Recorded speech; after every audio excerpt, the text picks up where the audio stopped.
দেশে প্রথমবারের মতো চালু হচ্ছে 5G সেবা। প্রাথমিকভাবে এর সুবিধা পাচ্ছেন রাজধানীর ফকিরাপুল, শাহবাগ, মগবাজার এবং চট্টগ্রামের খুলশী ও সিলেটের সাগরদিঘির পার এলাকার রবি আজিয়াটার গ্রাহকেরা। রবি বলছে 6 থেকে 7% গ্রাহকের কাছে রয়েছে এ সুবিধা নেয়ার মতো সেট। যেসব এলাকায় 15 থেকে 20% কাছে রয়েছে এ ধরনের সেট, সেসব এলাকায় প্রাথমিকভাবে দেয়া হচ্ছে এই সেবা। শুরুতে খরচ থাকছে 4G সমান।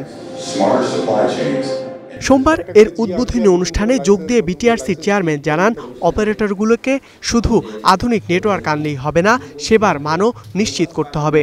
এজন্য অ্যাক্টিভ শেয়ারিং ও অপটিক্যাল ফাইবারের বিস্তৃতিতে জোর দেন তিনি। 5G'র জন্য আমাদের লাগবে হচ্ছে optical fibre network, huge transmission network লাগবে। আমাদের অ্যাসেসমেন্টে আমাদের প্রায় 5 লাখ কিলোমিটার ট্রান্সমিশন নেটওয়ার্ক লাগবে। আমাদের লেস দেন 2 লাখ কিলোমিটার এই মুহূর্তে আছে। সো এটা যেন ডেমোক্রেটাইজ করা যায়, this is one of the major আমাদের priority of the telecom reform that we have suggested to the government. এ সময় তথ্য প্রযুক্তি মন্ত্রণালয়ের দায়িত্ব থাকা প্রধান উপদেষ্টার বিশেষ সহকারী ফয়েজ আহমদ তৈয়ব বলেন, 2G নেটওয়ার্ক নির্ভরতা 5G'র বিস্তৃতির পথে বড় বাধা। 5G'র বিস্তৃতি বাড়াতে আমাদের 2G থেকে বেরিয়ে সামনের দিকে অগ্রসর হতে হবে। স্মার্ট ডিভাইসের ব্যবহার বাড়াতে হবে।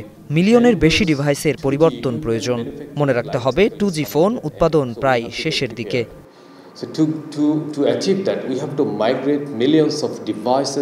এদিকে রবির ঘোষণার ঘণ্টা খানেকের মধ্যেই নিজেদের অফিসিয়াল ফেসবুক পেজে সব বিভাগীয় শহরে 5G চালুর ঘোষণা দেয় গ্রামীণফোন।